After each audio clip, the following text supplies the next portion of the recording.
Halo pemirsa, kabar terbaru datang dari pemain sepak bola tanah air Bambang Pamungkas yang digugat oleh mantan istri keduanya. Selanjutnya, ada Ibnu Jamil yang berbagi pengalamannya berpetualang dengan motor trailnya di wilayah Kalimantan Utara. Terakhir, terdapat kabar dari Anang Hermansyah yang membahas persiapan pernikahan putri sulungnya Aurel dan Atta.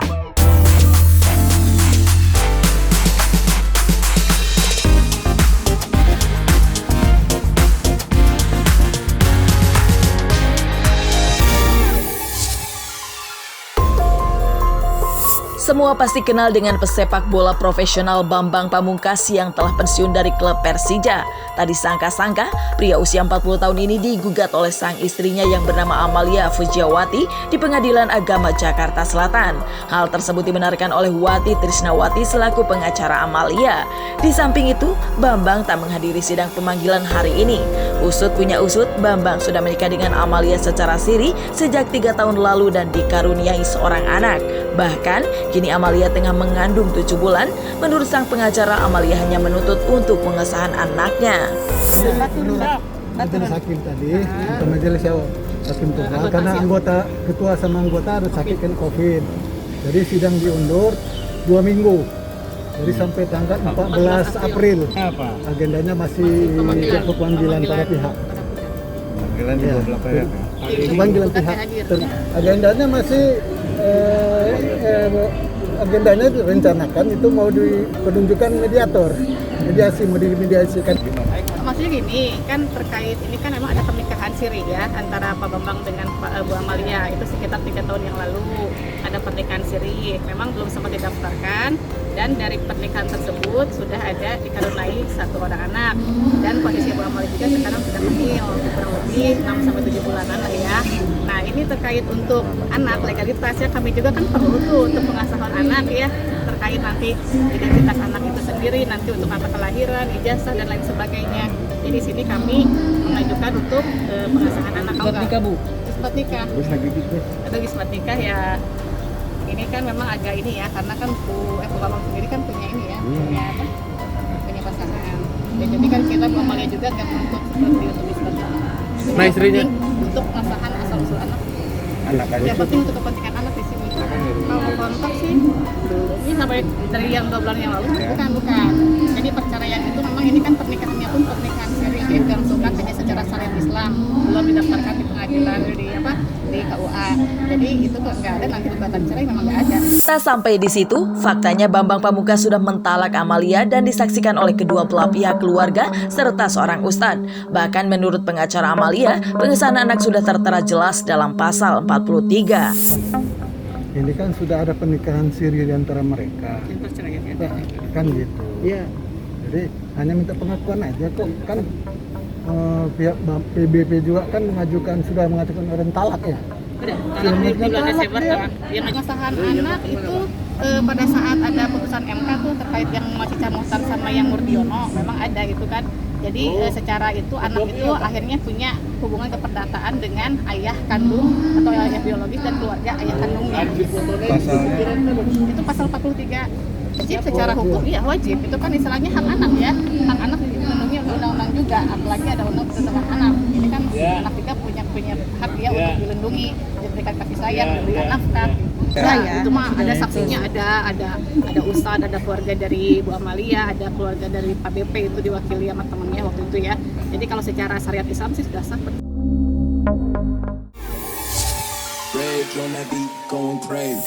Aktor sekaligus presenter Ibnu Jamil bersama tim Serigala Rider berhasil merampungkan ekspedisi ke daerah terisolir di pedalaman hutan Krayan, Kalimantan Utara.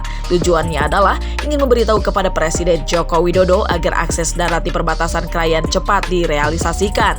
Di samping itu, Ibnu membagikan perjalanan yang ia tempuh hingga 6 hari 5 malam, bahkan di perjalanan motor yang Ibnu kendarai sempat hilang.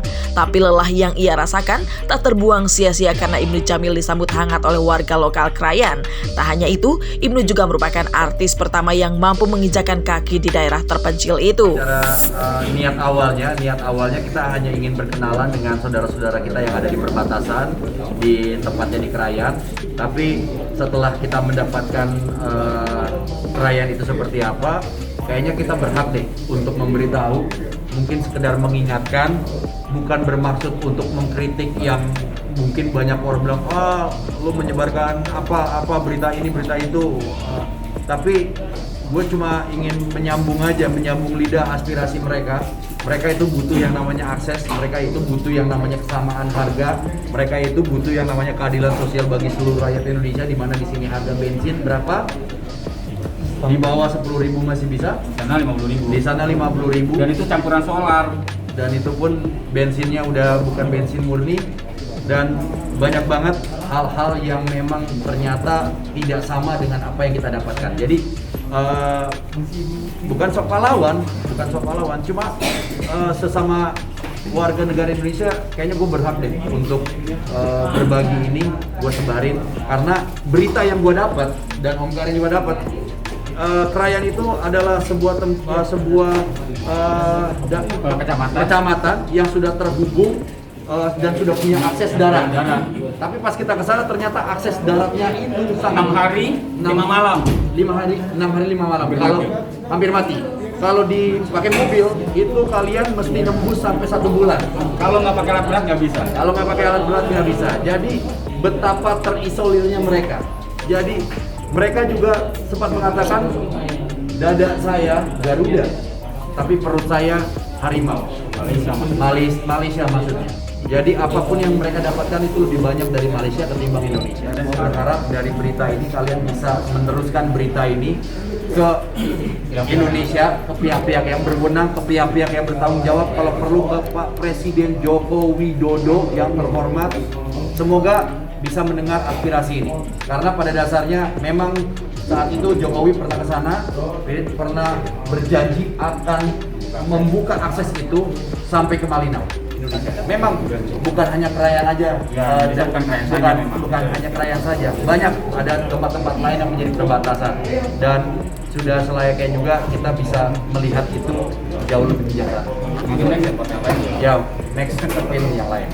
Kita masih godok karena balik lagi yang persiapan untuk series Krayan ini aja kita butuh waktu yang cukup lama, mulai dari persiapan kendaraan kita, logistik, mental, informasi, terus juga mengenal track, mengenal jalur, jenis-jenis atau mungkin karakter dari hutan Kalimantan seperti apa, cuaca itu juga penting, banyak.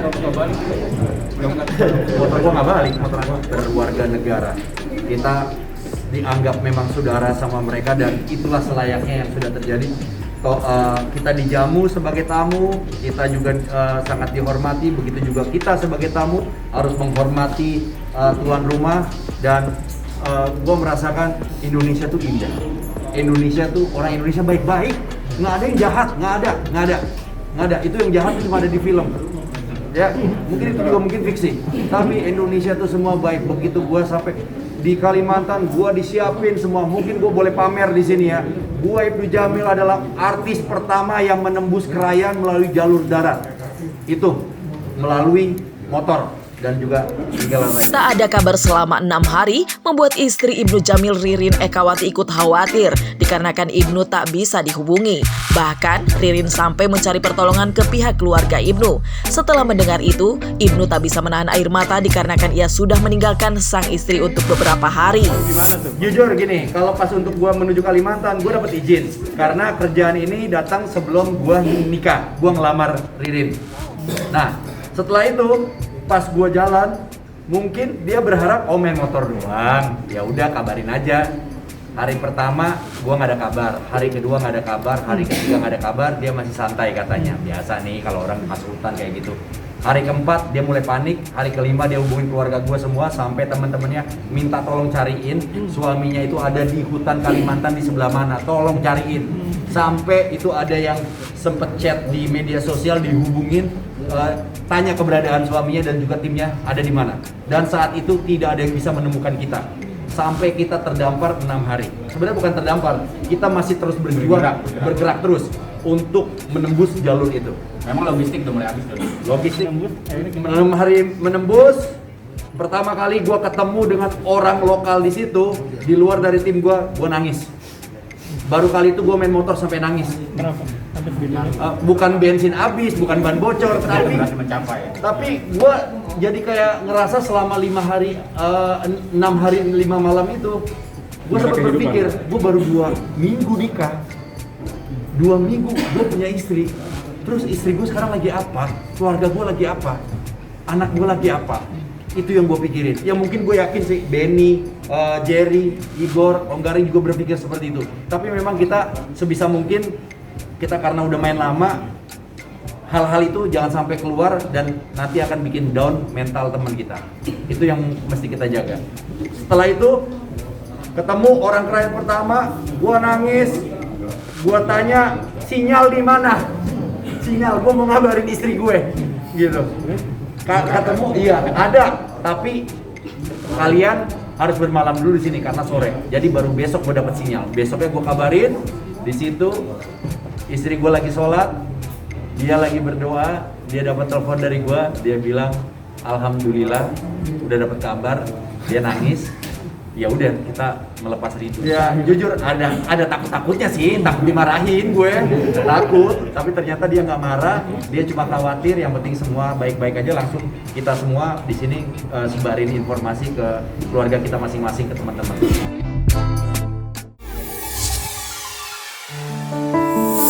Jelang pernikahan Aurel Hermansyah dan Atta Halilintar yang akan segera dilaksanakan pada 3 April 2021 mendatang, Anang Hermansyah sebagai seorang ayah pun mengungkapkan rasa bahagianya melihat putri sulungnya yang akan segera menjalani kehidupan rumah tangga dan menyandang status sebagai seorang istri. Mendekati hari bahagia anaknya, Anang juga menceritakan keadaan serta kesiapan dari Aurel yang kini tengah dalam proses pingitan dan juga menjalani puasa putih demi mendapatkan kelancaran di hari bahagianya nanti. Sama seperti orang tua pada umumnya, Anang mengaku kepikiran namun selalu mendoakan agar acara pernikahan anaknya nanti bisa berjalan mulus. Selain itu, Anang juga membeberkan bahwa dirinya dan keluarga sudah mempercayai Atta untuk menjadi imam dari putri sulungnya itu dan berpesan pada Atta agar menjadi pemimpin rumah tangga yang baik. Persiapannya udah siap, mudah-mudahan gak ada halangan. Ya sedih seneng lah bahwa kakak akhirnya bisa berumah tangga seperti selayaknya yang perempuan lain. Pinang, udah akad, nanti mudah-mudahan gak ada masalah. Dipingit kita, sehat, dia siap lahir batin. Gitu. Ya curhatannya ya curhatan yang normal, bahwa aku juga kasih tahu bahwa kayak suami itu harus harus dilayani bagaimana. Ya tapi kan aku bilang bahwa kan Atta nggak sama Pipi, jadi ya yang kamu kan yang dekat harus ngerti. Semua orang tua dalam menuju hari pasti kepikiran. Apakah ini bisa berjalan mulus, tapi doain aja. Ya perbekalannya dia sekarang lagi puasa putih, ya makannya putih-putih, nasi putih, apa yang berserba putih dia makan. Udah ini berjalan 2 hari, pokoknya sampai hari H. Ya bundanya ngasih tahu kak, dulu bunda itu gini. Ya udah aku mau kayak bunda ya. Ya Atta kan jadi pemimpin, jadi imam. Ya aku pasti udah menitipkan anakku. Kita semua keluarga melepas Aurel dengan dia, ya dia harus memimpin dengan baik. Tempatnya di tempat yang sama. Mendekati hari bahagia sang kakak, Azriel Hermansyah juga menceritakan segala persiapan pernikahan kakaknya yang sudah selesai, mulai dari jas hingga sepatu yang akan dikenakan anggota keluarga pada pernikahan Atta dan Aurel nanti sudah siap semua. Dan ia pun turut meminta doa kepada semuanya agar pernikahan kakaknya nanti dapat berjalan dengan lancar. Tak hanya itu, Azriel juga mengungkapkan bahwa pernikahan muda memang impian dari Aurel sejak lama. Semuanya udah selesai semua, tinggal nanti tanggal 3 doain aja semuanya lancar. Alhamdulillah udah membaik, mohon doanya aja biar tanggal 3 semuanya bisa berjalan lancar. Iya sepatu tadi jas juga udah siap semuanya. Oh aku masih lama, aku nggak mau buru-buru. Kalau orang kan emang dari lama bilangnya pengen nikah muda, udah persiapan. Kalau aku kan emang belum.